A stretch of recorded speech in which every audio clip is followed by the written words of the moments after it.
Have you lost your job? Have you lost a loved one?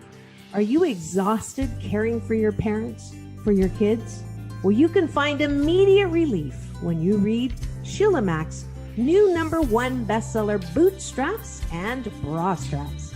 It contains the Boots formula to move from rock bottom back into action in any situation, especially right now. If life has knocked you down, pick yourself up with Bootstraps and Bra Straps.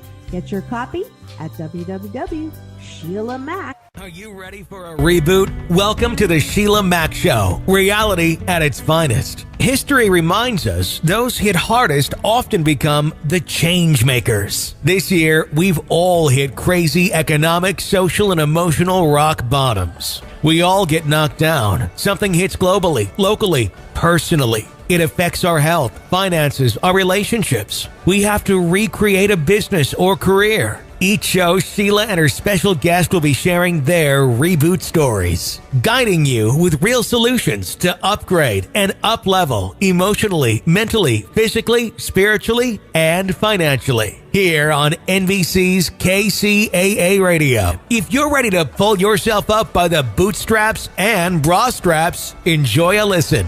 Here's Sheila. Welcome to the Sheilamac Show, reality at its finest. Here we have real people sharing real stories and actionable steps to help you reinvent, rebuild, and reboot your business and personal life on your terms. I'm your host, Sheilamac, and today we have special guest Terry Tucker. Terry has been on NCAA Division I college basketball player. He's a Citadel cadet, a marketing executive, a hospital administrator, an undercover narcotics investigator, a SWAT team hostage negotiator, a high school basketball coach, a business owner, a motivational speaker, an author, and most recently, a cancer warrior. He is the author of Sustainable Excellence, 10 Principles to Living Your Uncommon and Extraordinary Life. Terry and his wife have lived all over the United States and currently reside in Colorado with their daughter. And Terry started a website called Motivational Checkin to help others find and lead their uncommon and extraordinary lives. That's wonderful. Welcome to the show, Terry.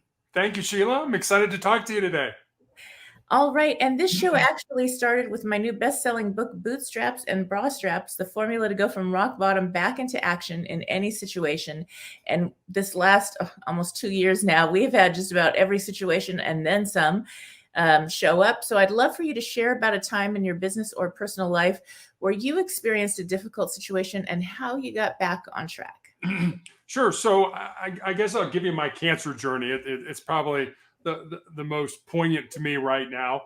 2012, I'm a girls' high school basketball coach down in Texas, and I have a callus break open on the bottom of my foot. Don't think a lot of it because being a coach, you're on your feet a lot. But after a couple of weeks when it didn't heal, I went to see a podiatrist, a foot doctor friend of mine, and he took an x-ray and he said, Terry, I think you have a little cyst in there and I can cut it out. And he did. And he showed it to me, a little sack of fat in it. No blood, no dark spots, nothing that would give anybody any concern. But he sent it off to pathology. And then 2 weeks later, I get a call from him. And as I said, he was a friend of mine. And the more difficulty he was having telling me what was going on, the more frightened I was becoming. And so finally, he just kind of laid it out there. He said, Terry, I've been a doctor for 25 years. I have never seen the form of cancer that you have. You have a very rare form of melanoma. And we all think of melanoma as kind of a skin disease. But there's a rarer form that I have that appears on the bottom of your feet or the palms of your hands. And he said, I recommend you be treated at MD Anderson in Houston. And so I did. I had 2 surgeries at MD Anderson to remove the tumor and all the lymph nodes in my groin. And then when I healed, I was put on a weekly injection of a drug called interferon, which for me basically gave me flu-like symptoms for 2 or 3 days every week after each injection. And I took those weekly injections for 5 years. So imagine having the flu every week for 5 years. And that was just to keep the disease from coming back. That wasn't to cure me at all. When that was stopped in 2017, 2018, the disease came back. I had my left foot amputated.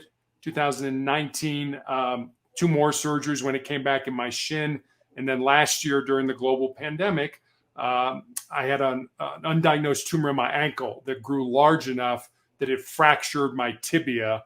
And my only recourse during the pandemic was to have my left leg amputated above the knee. And I also found out I had tumors in my lungs. So on that uplifting story that I just had to say, that really has gotten me to a point where I've developed what I call my 4 truths. And these are things that really help me to decide what treatment I'm going to take, to what kind of projects I'm going to get involved in. And I'll give them to you. They're just 4 sentences. I have them on a Post-it note right here. The first one is you need to control your mind or it will control you.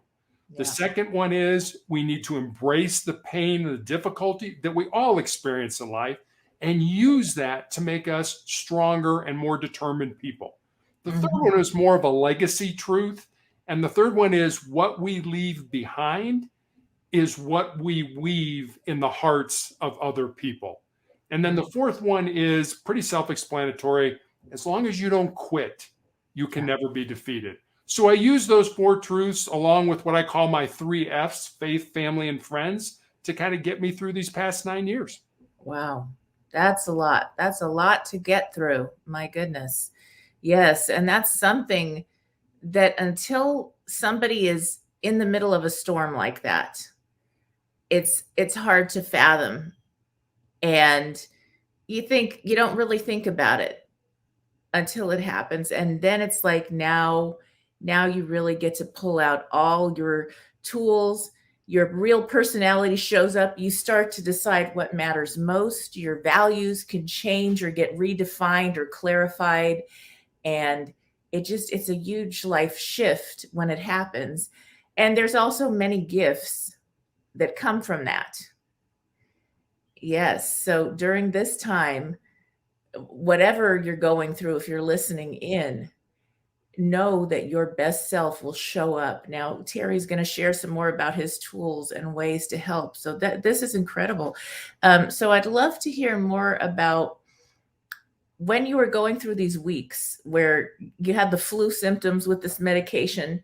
What got you through that? Did you have a mantra or a prayer or a meditation or practice? What else helped you through those times? Yeah, I guess maybe I should back up a little bit and sort of let your audience know that I there's no S on my chest. I don't wear a cape. I mean, I don't have all the answers, and I have bad days. There are days when I cry. There are days when I get down. There are days when I feel sorry for myself. We're all going to experience pain in our life, and it doesn't have to be cancer pain or terminal illness or chronic illness like mine. It could be you flunk an exam, at school, or you break up with your boyfriend or your girlfriend, or you don't get the promotion at work that you think you deserve. Pain is inevitable. Suffering, on the other hand, that's optional. That's what you do with that pain. Do you take that pain and use it to make you stronger, to make you tougher, to make you more determined?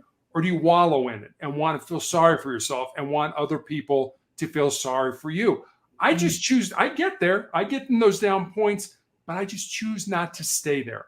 In terms of how I got through those weeks, every week for 5 years of having the flu, for me, it was about trying to win the day. And sometimes winning the day for me was just getting out of bed. Yep. Sometimes winning the day was being able to throw a load of laundry in the wash machine to help my wife out. If I was really feeling good, maybe I could go to the gym and ride a exercise bike for 20 minutes or something like that. So it was really trying to win the day. And sometimes, like I say, winning the day was just winning this 5 minutes. And that's all I could do. So I didn't, believe me, there were days that I literally prayed to die. I just like, God, you just take me out of this constant, achiness and headache and throwing up and things like that. And it's physically hard on you, but it's also emotionally hard on the people you love, your family. And, for me, it's my wife of 28 years and our daughter, who's now an adult, but when I got cancer was 15 years old. So, it was a difficult time, but that's how I got through it. 5 minutes at a time, just trying to win the day. Yes. It's something that you don't realize. As you hit a difficult situation, you don't realize you're in it, or that you may be not depressed, but maybe sad or grieving. from just the fact that you're sick or the fact that you've lost a loved one or whatever the situation is.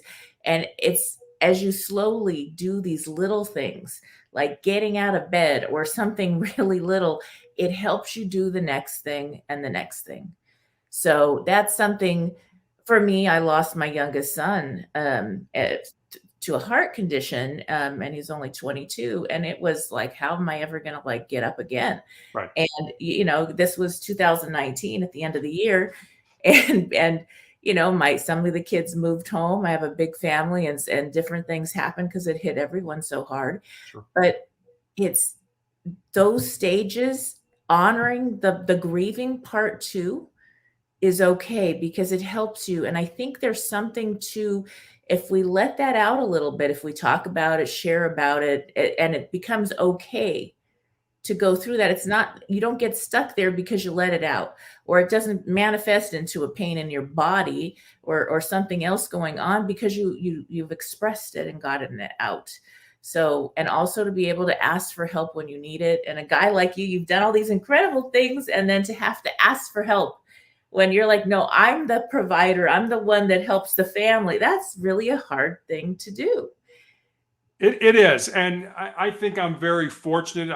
My wife and I have a very supportive type of relationship. As you mentioned, my first two jobs were, I was in the corporate headquarters of Wendy's International in their marketing department, the hamburger chain. And then I was a hospital administrator. But my passion, my purpose was to be in law enforcement. And I remember, my wife had married me when I was a suit and tie, 8 to 5, Monday through Friday kind of guy. And we were living in Santa Barbara, California. And I just happened to see this circular that came in the mail that was offered by Santa Barbara City College, a class that if you took it, you could apply to be a reserve police officer with the department. And I remember sitting at dinner one night and I'm like, hun, kind of like to do this. What do you think? And she was, yeah, go ahead. And I had a job. I had a regular job. I was a customer service manager of an academic publishing company. And I would work that job all week. And then on Friday, I'd come home after work, put on my uniform, go to roll call, work all night, and come home. And my wife would say, yes, you would be exhausted, but you would have this big smile on your face, Yeah. And I knew that was kind of what you were supposed to do. So when our daughter was born and we moved to Cincinnati, Ohio, and I said, hey, I'd like to do this full time, she was incredibly supportive. But then after about 10 years, she lost her job. And she needed to move. So it was up to me now to step up and say, okay, you know what? If we need to move to another state, that's fine. I'll find something else to do. I am more than a police officer. And unfortunately, during the time I was in law enforcement, I saw a lot of people that their identity was tied to that gun and that badge. And they were afraid to retire because they thought they were nobody without the job. And I never felt that way. Yes, I thought it was my passion and my purpose, but I always knew that it wasn't who I was, that I was something much more than that. Wow, I love that. That identity is a big thing. And it's a big thing when you go through a change in your job. It's a big thing when your kids grow up, especially for us moms. I think there's this whole identity thing that happens. And it's you define yourself as a parent, and now you've got an adult, and you've changed your whole relationship, and it's a whole different game. And so there's something about that, being okay with knowing your values, your core of who you are, and staying with that no matter what you're called to do. So in my book, my mantra was, in all I'm doing, it's who I'm being and how I show up. It doesn't matter if I'm cleaning or, walking the puppies or dealing with something that doesn't sound so glamorous. It doesn't matter. It's how am I showing up to even that's going to affect everything around me.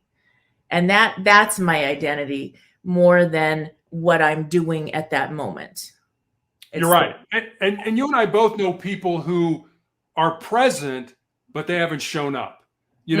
And they're and we know these people, and you kind of look at them and it's like, why? What if you're going to be here, why not give it everything you have? If you don't want to do that, then just don't show up. Don't physically be here. But Right. and that's, that was one of the things I used to always tell my basketball players. It's like, you know what?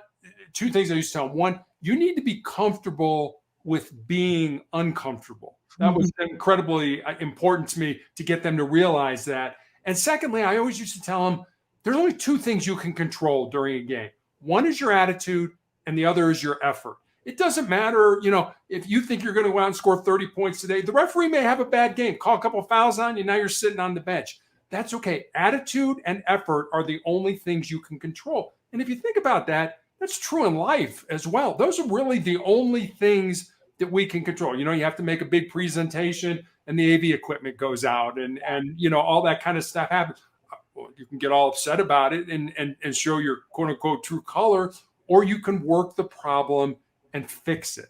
But yeah, I love that analogy of people who show up, but who are present, but haven't really shown up. Yes. In fact, years ago, I had gift stores when I opened my first one at 23 years old. And I had a rule for all my employees, who were usually twice my age, because I hired talent, right? Sure. The deal was, if you don't want to show up today, if you have something you need to do, I do not want you here. Because the clients, the people that walk into the store will feel that energy. If you're not present, this is in a relationship, at a job, if you're not fully present there, then you might as well go home, because I would lose business if somebody shows up who doesn't want to be there. I would be better off just running the whole place myself, this 5,000 square foot store, than having people show up that didn't want to be there. And so that was the rule. And it made it really easy, because when they wanted to show up or I said, who can help with this big, sale weekend or whatever, everybody was on deck, because they knew they could have that time when they needed it to be with somebody. Maybe they had a parent that needed some care, or whatever was going on. I was like, okay, good, go do that, because that is important. And I value that. I value these people as more than just employees. Exactly. We're still friends today. That was a long time ago. So yeah, so that's something that's super important, especially right now for those that run businesses or have teams or whatever. When you're working with people during this crazy time, it's a different time, and things, there's so many challenges going on. So being aware and giving people some space to deal with whatever's going on, maybe they have children home because the schools are closed or whatever, and to give them that space, and you actually will benefit, and your sales will go up, or everything gets better when you're able to put the people first. It just makes such a difference. Yeah, and any relationship, the underlying or the overlying thing that's important is trust. And if we're in a business relationship, if I don't feel I can trust you, then everything kind of goes out the window. And when I was a hostage negotiator with the Cincinnati Police Department's SWAT team, that was, as a policeman, you're dealing with people face to face 99% of the time, whatever it is, traffic stop, you get called on a run, whatever it is. But as negotiators, we weren't dealing with people face to face. So we had to figure things out based on what people were saying, what they weren't saying, and how they were saying it. And we never lied to anybody during that. I mean, we had people say, hey, I'll put the gun down and I'll come out, but you got to promise me I'm not going to go to jail. It's like, well, I can't promise you that. When you come out, you are going to go to jail, but we try to deflect that and get, okay, but let's talk about this. But the reason we never lied is because there was a very good chance that a year from now, 2 years from now, 3 years from now, we would be back negotiating with the same person again. Oh, wow. And if they didn't trust us, if they felt, hey, you lied to me, then there was no way you had any credibility, and there was no way you're going to be able to do your job. So you had to turn it over to somebody else. So trust is an incredibly important thing in any relationship, business relationship, personal relationship, certainly when we were negotiating with somebody that was either barricaded or had a hostage. Wow, that's some serious training then you had to go through to be able to work with those people. And That's quite a skill and an intense situation for sure. It, it Yeah. was. It was a lot of fun. And several years ago, there was a movie that came out called The Negotiator where Samuel L. Jackson plays this guy. And I always get, is that the way it is? It's like, no, that's totally not the way it is. I mean, we do it as a team. One person may be negotiating, but there's a person sitting right next to them who is writing you notes and based on their listening, and don't ask that. And then there's even 3 or 4 more people that are kind of out in the crowd talking to the person's, spouse or brother or sister or whatever. Mm-hmm. And, they're like, well, why is he doing this? Well, he's mad at his mom. So you'll get a note, don't talk about his mom. So wow. It's really a group effort. It's not there's no way one person could do all that, could manage all that. And we had a lot of training. We worked with a psychologist and we did a lot of scenario-based training and things like that. And, sometimes even when you do your best work, we were negotiating with a 15-year-old kid who had a hostage and nothing we were doing was working. And finally we kind of put our heads together and we're like, well, he's 15 years old. Let's scare him. Let's be a parent. Let's scare him. So literally we broke a window and we threw in a flashbang grenade. It doesn't explode or anything like that. All it does is produce a loud sound and a very bright light. And literally within 10 minutes, he was out. I was part of that. So sometimes you got to be a little unconventional and do something that, maybe you wouldn't normally do. But you work with great people. You have great people that train you. You do the best you can and hope everything works out. That is so interesting. I love that. And I think that can be applied to life and in many different areas. And I think also with motivating ourselves. Sometimes where we've got to motivate ourselves. And I know you have this motivational check. I'd love to hear about how that works. So motivational check was actually a phrase when I was in the police academy. We had a defensive tactics instructor that said, anytime we're doing something and you're kind of at the end of your rope, you don't think you can go on, just yell out motivational check. And the rest of us would respond with a really a loud 84. We were the 84th recruit class to let the person know it's like, hey, we're in this together. You're not by yourself. We're all hurting, but hang in there and we're going to get together or we're going to get through this together. And so that was really the impetus as to why I started that. A great story about our defensive tactics instructor. He used to have us bring a photograph to class of the people we loved the most. And we would look at that photograph as we were training in these different techniques, because he reasoned that you will fight harder for the people you love than you will fight for yourself. And I thought that was, I've always remembered that. He wanted you to realize that at 3 o'clock in the morning, when you get called to that bar fight or that drunk person and they pull a knife, that, there's a mom or a dad or a spouse or kids somewhere that want you to come home. So you got to remember, you might get in a bad situation, but you're going to fight harder for them because they want you to come home. So that's just a great story. This is kind of a motivator that he was. And motivational check one day after I had my foot amputated, literally I would lay in bed at night and be like, all right, God, what's next? What do you want me to do? Where do you want me to go? I didn't know what to do. Mm-hmm. And there's sort of that old joke that goes, when we talk to God, it's called prayer. When God talks to us, it's called schizophrenia. So, God never talked to me, but people were like, hey, maybe you ought to start a blog. Maybe you ought to, and I was like, very resistant. I'm like, no, I can barely turn my cell phone on in the morning. What do you mean to start a blog? How do I do that? And literally my motivational check started out with 4 pages and literally took me 4 months. I would start it and I'd be like, I have no idea what that means. I've got to go research it and come back. I'm sure my 25-year-old daughter could have done it in about 15 minutes. But for me, it was just, I wanted to do it myself. I wanted to learn. So every day I put up a motivational message, just a quote or something like that. And then on Mondays, I put up the Monday morning motivational message. Could be a video, could be a story. But I realize people's time is kind of at a premium. So they're short. They're 5-10 minutes to watch a video. You need a quick hit of inspiration or motivation. Go to motivationalcheck.com and hopefully there's something there that can help you out. Wow, I love that. And when you were sharing about that with the station and how you would be like, we need a motivational check, That's something parents, if you know, families at home or couples in a relationship, that's something great, you know, whatever you want to call it, where you have a code word that's like, hey, I need your support. That is such a beautiful concept to bring into your lives, especially during this interesting time.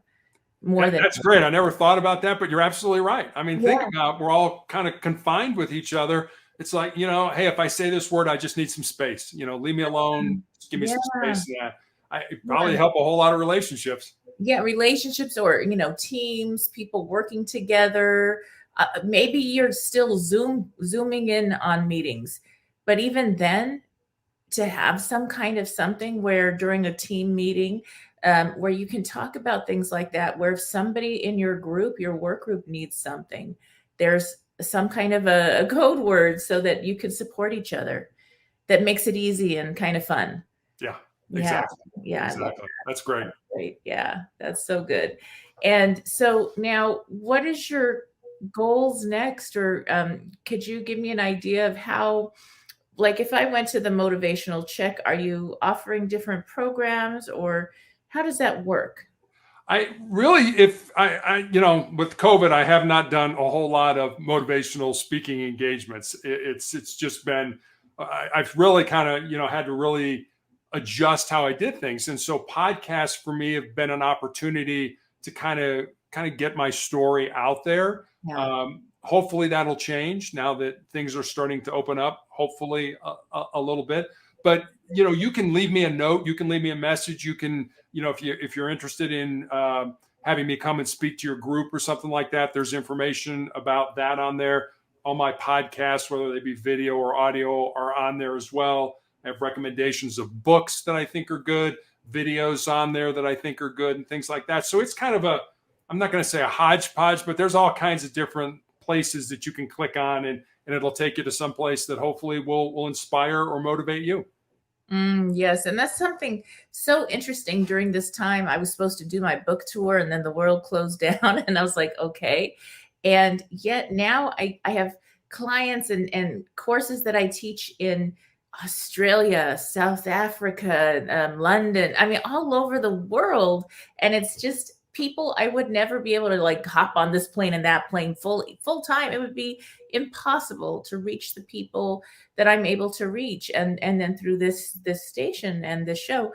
And so that's something that I just keep saying yes, wherever you're at, whatever you're doing, when you have a message or something that's going to help other people, say yes to the opportunities, and more opportunities show up. It makes a big difference.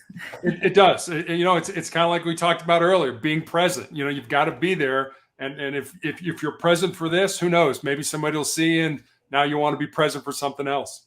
Yes, yes. And something I share about that, I don't know if you've heard of the 211. You probably have. I don't know. Have you heard of 211? I have not. Okay, so this is very important. This is not a paid thing, but this is something that I wanted my book and my show to give as many resources as possible. And if you Google 211 and your state, Nevada, California, New York, wherever you are, you will get a list of all the resources. So if it's mental health help, getting health care, food on the table, help for veterans, help for seniors, all kinds of, you know, maybe whatever you need, health insurance, there's all kinds of help and resources, suicide hotlines, everything. If you're getting out of an abusive situation, dealing with a loved family member that's, I don't know, addictive to drugs or whatever it is, there's something there. And it's so easy to share this in your workplace, at the school, parents, because a lot of times people don't ask for help when they need it, or they don't know the help is there. And this is every state in the United States, and all the provinces in Canada have the 211. And you can also dial 211 and you'll get the resource help. Somebody will answer and direct you to the resources that are available. So it just showed up. Somebody yes, shared about it on my show. I was like, oh, that's exactly what I wanted, because you need to get to ground zero. When you're going through a difficult situation, a tough time, you need to get to a place where you feel safe, where the basic needs are met. And then you can read the book, apply the programs, do all these other things. But to get there, sometimes you need those extra resources. And and that's so true. When I was a negotiator, I mean, if you think about it, if I was negotiating with you, if you were talking to me, you were probably having the worst day of your life. And the fact that, I was there, a lot of times the problems had been, 10, 20, 30 years in the making.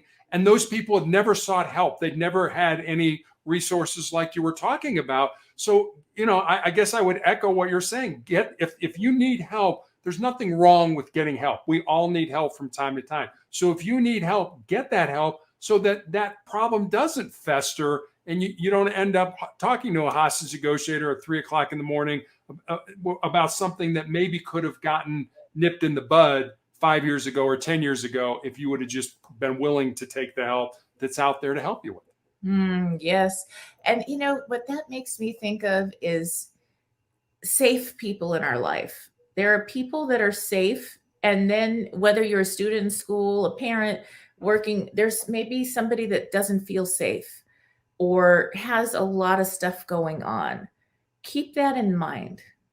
And that doesn't mean to not try to help them get help, but it means to keep yourself in a safe place with healthy boundaries so that that person doesn't get to the point where they're violating something in your life or a hostage situation or something difficult happens or they drag you into their drama.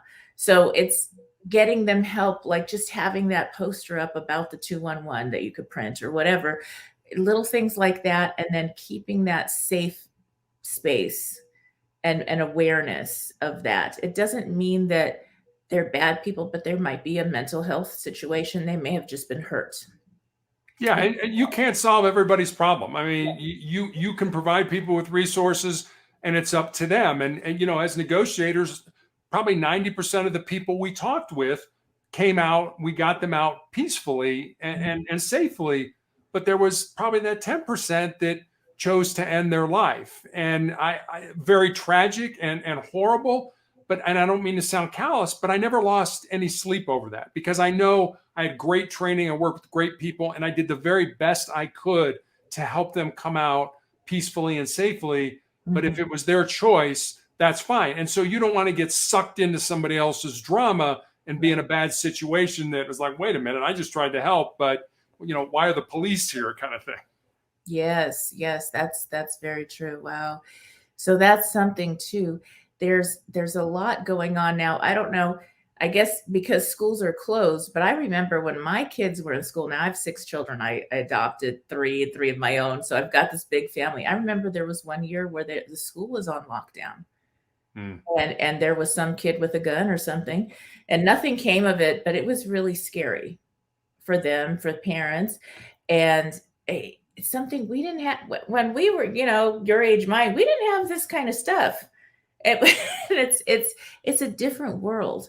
And so talking about these things at home, talking about them at work in preparedness for situations, if you're a manager or own your business also, you don't know, client, you could have a client, you could have somebody walk in. When I had my gift stores, you could have somebody walk in that's not quite right.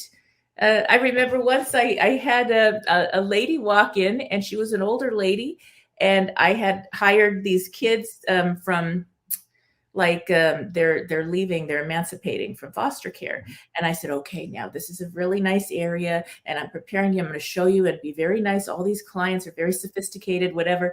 And this lady walked in, she took all her clothes off and started throwing things. Well, and they were like, really? It looks like the streets to me. Good area, yeah. And I was like, oh my gosh. Well, but I was aware that up the street was a home for dementia patients. And she was a dementia patient. And so we, kept her calm and, didn't let people in for a few minutes. And the police showed up and we had and one of the nurses came over at the same time because they actually had their number. And so just being aware of your surroundings. It is. Yeah. And that's incredibly important. And, it kind of goes back to the, if you see something, say something. Don't be afraid that, I don't want to be the snitch or I don't want to be the person that tells on this person. I mean, especially in schools, if you know somebody's got a gun, if you know they're planning to do something, have the courage, have the character to kind of, for lack of a better word, man up and do what you need to do, instead of having that person go into that school and kill people or shoot people or whatever. I ran into that so much as a police officer. People I don't want to get involved. I don't want to get, but you need to get involved. That's what a good person does, is get involved and help other people. And, it's funny. I still remember my very first run as a police officer. I was working the night shift. We started at 11, 12 o'clock. We get a run.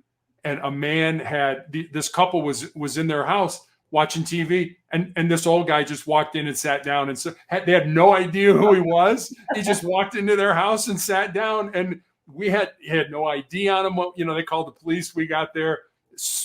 Nice old man, but we had no idea who he was. We ended up having to take him down and fingerprint him to see if we could find out his name and where he might live, and that, 'cause he had no idea where he had dementia and all that. So that was my very first run as a policeman. I know exactly where you're coming from. Yeah. So, and it's if you have elder care, and I have a whole chapter devoted to elder care. I took care of all my elders, and went through that when I was younger. So I took care of grandparents even, and then parents. And so it's something that whole relationship is really difficult when you're parenting your parents at a certain point. And there's things to be aware of and look for, that maybe if there's signs that they're forgetting or different, and it could be different things. It's not always dementia. Right. Sometimes it's a vitamin deficiency. Sometimes, literally vitamin D, certain things, or medications can cause the same look, or they could have fallen and had a concussion. And that's what's going on. So there's things that I learned the hard way because nobody told me. Right. And it was, oh, wow. And I had to find out. And there was lots of mistakes, so much money spent that could have been saved because you don't know what you don't know. And so, and to be able to honor our elders and have this beautiful relationship at that time in their lives, and ask for help when you need it there. Because a lot of times it's really tough. I mean, I just had a dear friend that messaged me and took care of his mother for months and months and months. I hadn't heard, and it was all taking care of his mom, who's like in this almost 100. And, so this is a tough time, and it's a whole different situation that goes on. And the more support you can give, maybe you have a neighbor or a friend that's got an elder parent that they're caring for. Little things can make such a difference in just, okay, you know what? Do you need me to run? I'm going to the store. Do you need anything? I'll pick it up for you, because it's hard to bring mom or dad with you or get out to go to the store. Little things like that can really help right now. That's one of the things that I found, and I talk about it a little bit in my book. When I had cancer, the number of people that were like, hey, if you need anything, let me know. And it was like, well, wait a minute. The same things that you have to do at your house, cut the grass, take the dog for a walk, go shopping, take the garbage. Those are the same things I have to do at my house. But now I'm going to go in for surgery. I don't have time to think of how you can help me. Yeah. So, don't stand on the sidelines and try to convince yourself you're playing in the game. When I had my first surgery to remove the tumor on the bottom of my foot and all the lymph nodes in my groin, I had a very good friend who was in his 90s, and he was in World War II. And I did not have to stay in the hospital after that surgery. And so I just been home for about 10 minutes. My cell phone rings, and his name was Bud. Mm-hmm. And he's like, Terry, can I come over? I know you just got home. I'm like, yeah, sure, Bud, come on over. And within like 15 minutes, he's standing in our living room with a fully cooked chicken and a pan of cream cheese Danish that he had bought at Costco. And he's like, here, you have dinner for tonight and you have breakfast for the morning. He didn't ask what we needed. He just got involved and did something. So, and I know I've been guilty of, hey, if you need anything, let me know. And don't be that person. Just know that they need to get stuff. You're going to the store. I'm going to pick up some milk, some bread, some the things that they need. Don't ask, just get involved. Mm-hmm, mm-hmm. Yes, definitely. And just the fact that you're checking in they don't feel so alone. And you're like, okay, I feel this energy, and it kind of lifts your spirits. And that's what you need. I think that lifting your spirits, or just call and talk and, joke about something, divert their attention from the suffering. Laughter is so healing. Oh, it is. Laughter yoga now. I mean, we need this. And during this time, I don't know, I've worked with families that when the COVID first happened, the lockdowns, where they were like, we're fighting, the kids are fighting all the time. And I was like, are you guys fighting? Yes. And when was the last time you as a family went and played or did something fun? Oh, we haven't done that for now a couple months since it started. Why? Because it was so serious. Oh my gosh, we've got to, survive. The business has got to thrive, got to get the kids to learn. And it was so serious. And as soon as they put the laughter and the fun back in, the kids stopped, and they stopped fighting. The kids stopped fighting. Right. They were just mirroring the parents. Right. And they didn't see it. And a lot of times just getting perspective from someone outside of yourself is so helpful. We just can't see it sometimes. You're right. Yes. Now, I'd love for you to share the title of your book again, and then maybe your favorite chapter in the book. So the book is called Sustainable Excellence, the 10 Principles to Leading Your Uncommon and Extraordinary Life. And I love this because the principles are not in any order, 1 through 10. One is not necessarily more important than number 8 or whatever. But when people read the book and things like that, there always seems to be one chapter that resonates. It's like, this one resonates with me, or that one resonates with somebody else. And the one that resonates with me, that I always seem to be drawn to, is this one. It's, most people think with their fears and their insecurities instead of using their minds. And I know I've done that. I know I've been in life where it's like, oh, gee, I'd really like to do that. Ooh, what if I fail? Or, what are people going to say if this doesn't work out? Are they going to laugh at me and make fun of me and stuff like that? So we make decisions based on our fears. We make decisions based on our insecurities. What if we just made decisions based on our mind? Yeah, that's a good thing for me to do. I've been in this dead-end job for 5 years. It's time to get another job, but again, that goes back to kind of the 4 truths of controlling your mind, because as soon as you do that, the brain likes the status quo. Things are comfortable. Don't mess with them. What do you mean you're going to get another job? You may not get along with people in your new company, or you understand the work here and it's easy and you're making good money. Those are the negative thoughts that your brain are going to put in your mind. And if you realize that your brain knows your fears, it knows your insecurities, and it knows your vulnerabilities, it's going to use those against you anytime you want to step out of the status quo. But here's the problem. In order for us to grow, we have to do that. We have to step out and say, you know what, this scares me. And I always tell, especially when I talk to young people, if there's something in your heart, something in your soul that you have a passion for, and it scares you, I'm going to tell you to go ahead and do it. Yeah. Because at the end of your life, the things that you're going to regret are not going to be the things that you did. They're going to be the things that you didn't do. And by then it's going to be too late to do them. So thinking with your fears and insecurities is really kind of my favorite chapter, because I've done that so many times in my life.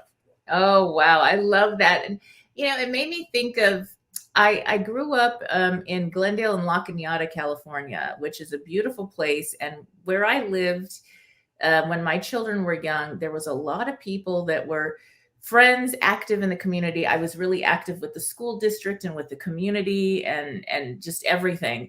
And so I had friends that literally, I think the oldest was 102, that was still mentally like on top of things. And I remember this other guy, Jack, he played golf every morning and he looked 60. And one day he came into Starbucks and I said, let me card you, because he said it was his 90 something birthday. And it was. And I said, oh my gosh, you're looking good. and so these people, the thing was, they had all their, they made their money, they did their thing, but they did not care about the good opinion of other people.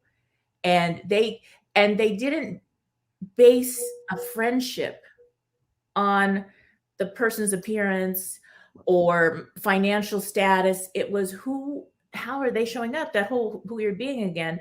And they were just so real. and so wonderful to have my children around these people. They were like, I adopted them all. We'd have these big celebrations, holidays and everything. And that was such wisdom, the wisdom of not giving a flying duck about the good opinion of others. And they had a happy life. They didn't care. And they cared about things. Obviously, they're involved with all these community activities, but they didn't care about those opinions. And the stories were when they were younger, they did. And the minute they made that switch, they had the freedom to live the life they wanted to design for themselves. And the peace. And they were just peaceful, happy people. And still good friends today, those that are still living. And what a gift and such a wonderful thing to have in my kid's life as well. But that's it. The opinions, it starts young. It does. I mean, and it's in the schools and social media. And, you will say something nasty to me over social media that you'll never say to me to my face. Oh, yeah. And when I talk to young kids, especially, I mean, what you were saying kind of goes back to the Martin Luther King quote of judge people on the content of their character, not on the color of their skin. It doesn't matter what you look like. I mean, that's when I had a nurse one time ask me, what was it like to have your foot amputated and your leg amputated? And I told her, I said, wasn't easy. It hasn't been easy. I'm still learning how to walk, but that's not who I am. You can take all my faculties, but cancer can never touch my heart. It can never touch my mind. It can never touch my soul. And that's who we are. It's not what I look like or what you look like or any, where we live or anything like that. That's not important. But yeah, kids today are so mean to each other. I mean, I've got a daughter who went through that and was bullied. And, you can't tell this by looking at me, but I'm 6'8" tall. My daughter's 6'2". And, it's kind of like, yeah, you probably don't want to bully her. I mean, it's like, you're not going to win that fight. But the things that people say to each other, and then kids let that be the determining factor in that, well, Mary said I was ugly. Well, oh, my. Here's what Mary says. Yeah. I mean, surround yourself with people that think you are beautiful, that you are kind, that you are good.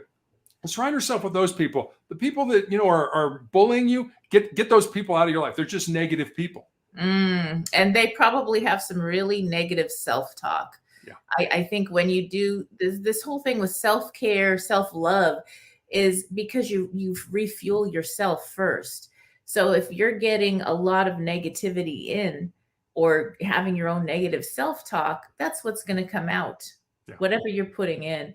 And it's really sad. But I remember, obviously with 6 kids and all these schools. And at one point I actually taught in the schools so that the kids could go free to these great schools, whatever. And, it was interesting because the children were very much like the parents. So if you had a gossipy little girl, the mama was gossipy or and it was like, wow, what is this? And so it was parents, they don't do what you say. They do what you do. Yeah. 100%. The apple doesn't fall very far from the tree, does it? Yes. So that's it. So it's really, what do you value?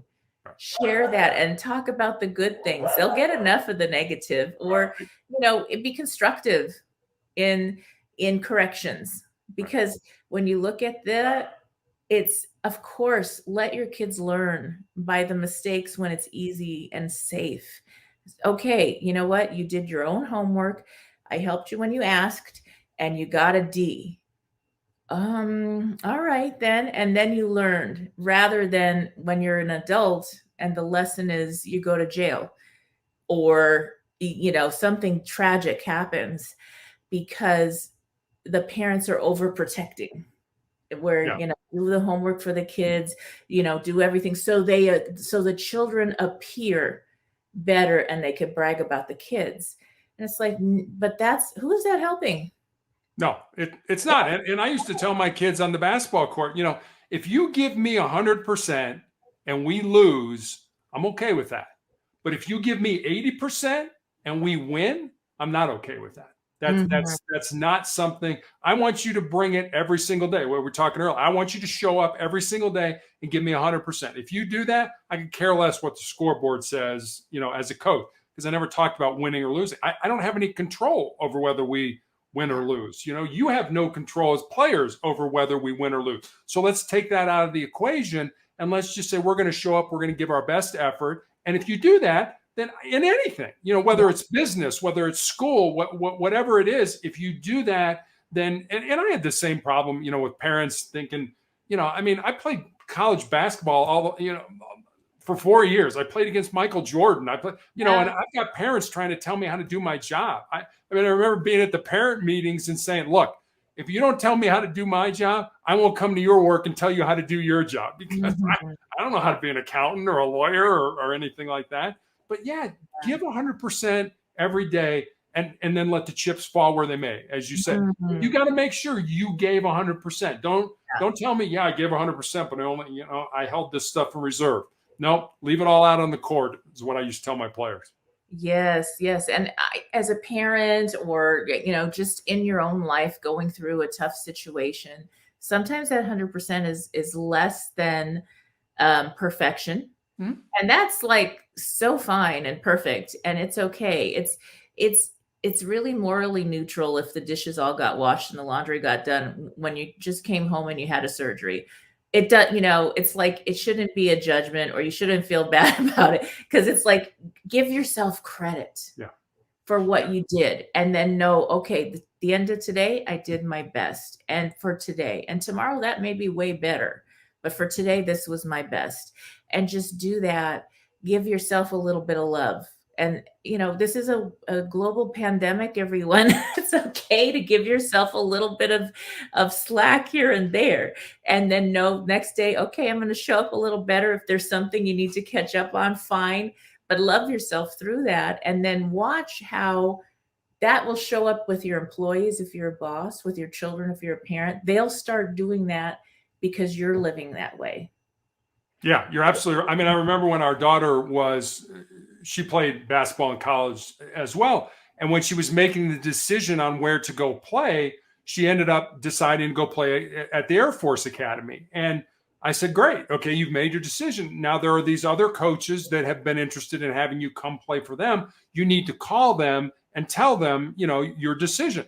She's like, I'll just send him a text. I'm like, no, you're not going to send him a text. This has been a relationship that has been built. You are going to call them. And she had a very difficult time with that. We actually had a role play how that would go on the phone, because kids are so, I can text all day long, but I can't talk to you face to face or on the phone. And I remember several of the coaches at smaller schools that weren't as good academically, and the basketball wasn't, the caliber wasn't as good as what she was going to get at the academy, got mad at her. And a couple of them started to yell at her. And I was like, good. That's life. People are going to act that way. You've got to realize that, and you've got to be above that. And it's like, okay, you're going to yell at me. And, I used to sit there and think, really? You're upset with her because she's going to get a better education, play better basketball, and she didn't come to play for you? I get it. But it was just one of those things where, I always used to tell young kids, especially young parents, remember, you're the parent. You're not their friend. You're going to have to make the tough decisions. And, they're going to get the point where they're going to, bang and scream and throw the door and all that stuff. And they're going to tell you they hate you. And that's when you look at them and says, well, I love you. And that's why I made this decision. Exactly. Yeah. It's pretty hard to defend against love. Love is like, it always wins. That's for sure. So we are coming to the end of our talking time. So again, I'd love for you to share where people can go to do a motivational check, and also to get your book. So the book can pretty much be bought anywhere you can get a book online, at Amazon, BarnesandNoble.com, Apple iBooks. You can actually go to motivationalcheck.com, my site. Leave me a message there. You can get access to buy the book on Amazon. So the easiest way to get to me is motivationalcheck.com. All right. Thank you again, Terry, for being a guest on the show. Thank you, Sheila. And for those tuning in, we'll be back after these messages. Is not one size fits all, just like a pair of boots or a bra. So The formula is designed to help you through any situation. To grab a copy of my new best-selling book, Bootstraps and Bra Straps, the formula to go from rock bottom back into action in any situation. It is now available on Audible as well as on Amazon and Kindle and at www.sheilamac.com. If you are just tuning in, this is NBC's Sheilamac Show here on KCAA Radio, the station that leaves no listener behind. I'm your host, Sheilamac, and I have a special free gift announcement for you. That's right. Get a free introduction to the Boots formula and meditation by joining our email list for business leaders, busy moms, and rock stars like you. To get your free gift, just go to www.sheilamac.com/free gift. That's right, sheilamac.com/free gift for your gift today. This is Sheilamac. Thank you again for tuning in, and I have some homework for you. So go and get your copy of the new Bootstraps and Bra Straps, the formula to go from rock bottom back into action in any situation. It is now on Amazon, Audible, Kindle, and all major bookstores.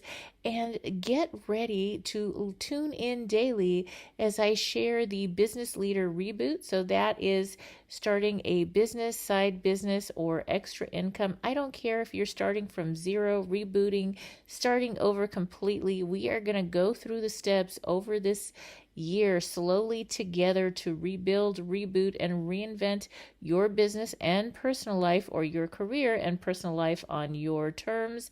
And I will also be sharing about investing in properties and how to get some passive income going this year as well. So stay tuned. Tune in again right here on KCAA, the station that leaves no listener behind.